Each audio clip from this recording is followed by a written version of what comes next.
So a lot of my friends have been telling me to watch this amazing show called Sword Art Online. I was skeptical at first because there's only so much anime on Netflix for me to get into, but I decided to give the first season a shot.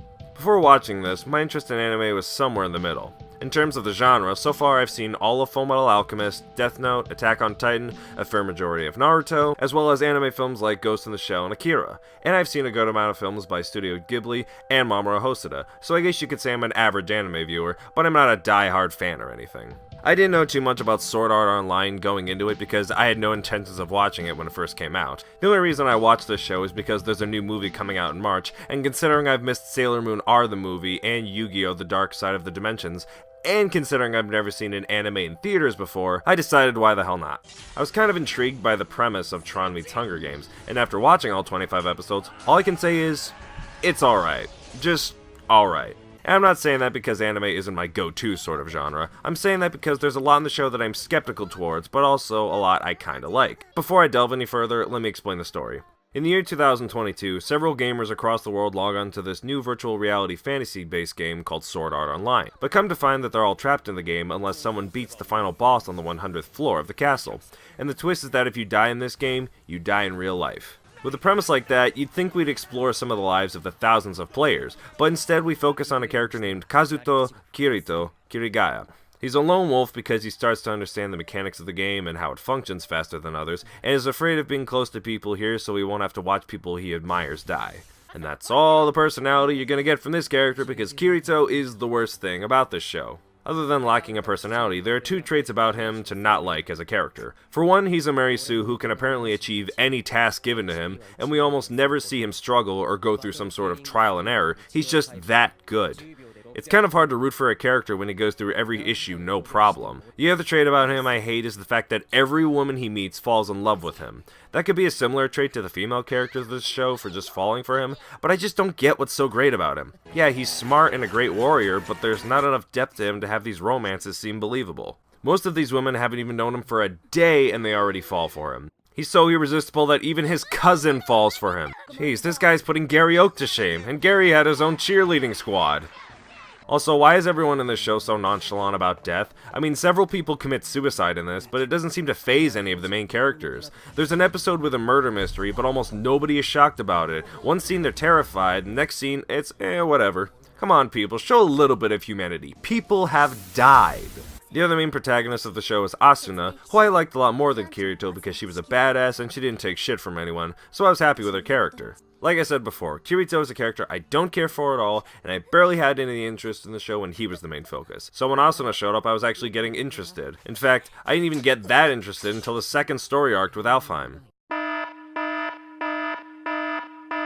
At the end of the first part of the season, Kirito and Asuna defeat the final boss and everyone still alive is free, except Asuna because she's being held captive inside another virtual reality game. This makes Kirito buy the game so he can free her from the clutches of the final boss. Along the way, he partners up with an avatar named Lifa, and both are unaware of each other's identities, Kirito being Kazuga and Lifa being his cousin Sugaha.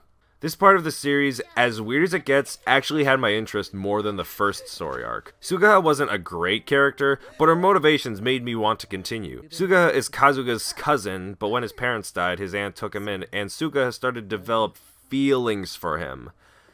Yeah, this show went in a direction I did not expect it to go in, but I think I wanted to watch more of it afterwards because of Sugaha's motivations in the game. But that's also what makes it so sad. Sugaha is desperately trying to overlook her feelings for Kazuga, who already loves Asuna, by falling in love with Kirito, but not knowing she's actually falling in love with Kazuga again. Jeez guys, you think she's been through enough? Her heart's betrayed her twice now and I just want to hug her, you know? It's terrible. To say this part of the season caught my attention even more is also weird because the show starts to get really fan-servicey with all the women. And even a lot of my friends who love the show said it could have been a hell of a lot better without all the ecchi material. And the one who's the most fan-servicey is Sugaha, and that's really weird considering she's only 15. I get it that the age of consent in Japan is 13 years old, and it would seem weird here in America where I'm from, but even in Japan, she still has incestuous feelings for her cousin, so sexualizing her as such is pretty freaky. And as odd as the Alfheim story went, I actually had a pretty good time with it, so when I was told of a sequel series, I was thinking about how they could possibly top this. Well, with Sword Art Online 2, they didn't.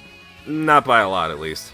Hell, I like the Alfheim story arc so much more that I even watched the extra edition movie for the next portion of the plot, even though I knew going into it that it was just going to be mainly spank material. And after watching, I found that it wasn't really necessary as everything is explained in the sequel series, so I just wasted an hour and a half of my time. And not to say Sword Art Online 2 is bad, but it's more of a disappointment because it had potential and had an interesting premise at first until it just decided to drop halfway through. The story of this series is that there's a new virtual reality game called Gun Gale Online, and there's a player named Deathgun who has the ability to kill avatars whilst killing the players in real life. To solve the mystery and take down Deathgun, Kirito is requested by an official to go inside the game and track him down.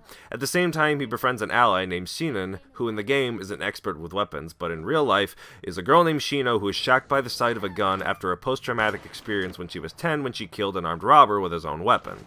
Shino is actually a pretty badass character, and I can side with her more because she has her own personal struggles that she wants to overcome, unlike Kirito, who succeeds in everything thrown at him and is not fazed by them at all. Shino was threatened by some girls at her school because they have a gun and they like to use it against her, but later on, just Shino's pure knowledge of a gun and how it's used scares them shitless, and it gave me that good feeling of a character who you can root for and want to succeed. Also, Kirito's avatar is modified with feminine qualities because the headgear had an error interpreting his brainwaves, and I'm still confused why they went with that choice. It seems as if the creator was doing the gender swap fan art so the fans wouldn't have to. I mean, that's very considerate of you, but could you stop with the fan service? Even Shino was a victim of that. Aw, come on, cooter shots? She's fucking 15! Have some restraint!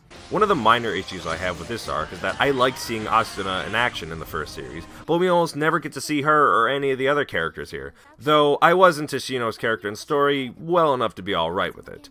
I can say for certain that the worst part about the Gun Gale arc is the villain Deathgun, because it's supposed to be a big reveal in the end when you find out who he really is, but if you see how innocent the perpetrator is and if you analyze the opening, it's no surprise who's behind that mask. You guys know what I'm talking about. And with the last half of the series, I honestly couldn't care less. The story arcs about Excalibur and Mother's Rosario are so friggin' dull and have absolutely no soul.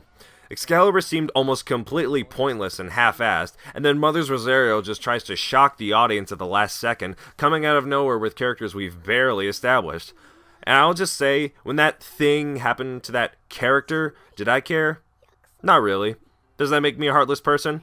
No. Just someone who's reacting normally to a character that wasn't explored enough for me to care. Sorry, guys. I'm talking a lot of shit about the show that everybody likes, and I know I'm already going to be crucified for saying it, but to even it out, I'll say what I do like about Sword Art Online.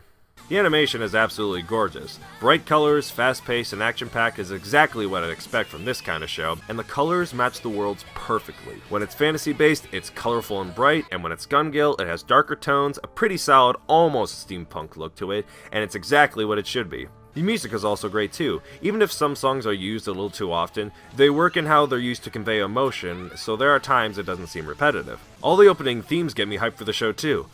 Except for Excalibur and Mother's Rosario. I'm sorry guys. But each one puts a different emotion in me with what kind of adventure I'm in for, like an opening theme should. Crossing Field feels like a struggle for survival in a sword and sorcery world, Innocence feels like a magical quest for our hero to save his princess, and Ignite feels like I'm about to have a lot of action thrown in my face with tactical heroes who are ready for whatever comes in their way. And honestly, there were a lot of times where I felt for these characters. I really did. I felt bad when Liz got her heart broken, or when Celisa felt like she had Kirito for a big brother. I was sad when Yui had to go, but was overwhelmingly happy to see her come back. I don't really believe Kazuto's love for Asuna, but I definitely believe Asuna's love for Kazuto, and it's heartwarming. It really is. And I'd be lying if I said I didn't want to cry when Sugaha got her heart broken and confessed her feelings for Kazuto. I wanted to see Shino conquer her fear and be the strong person she knows she is, because we know she is. And someone please give Klein a girlfriend that won't leave him. He deserves it, guys. And you know what? With all that said and done, I actually had a lot of fun with Sword Art Online. I don't think it's great as everyone says it is, but I'd recommend checking out at least once for anyone who's a fan of anime who hasn't already seen it. And I think I'll definitely be looking forward to the new movie when it comes out. My ticket is already pre-ordered, and I'll be doing a video sharing my thoughts on the video as well when it comes out. So if you enjoy the show, enjoy it, and if you haven't seen it, check it out for yourself and have your own grand adventure.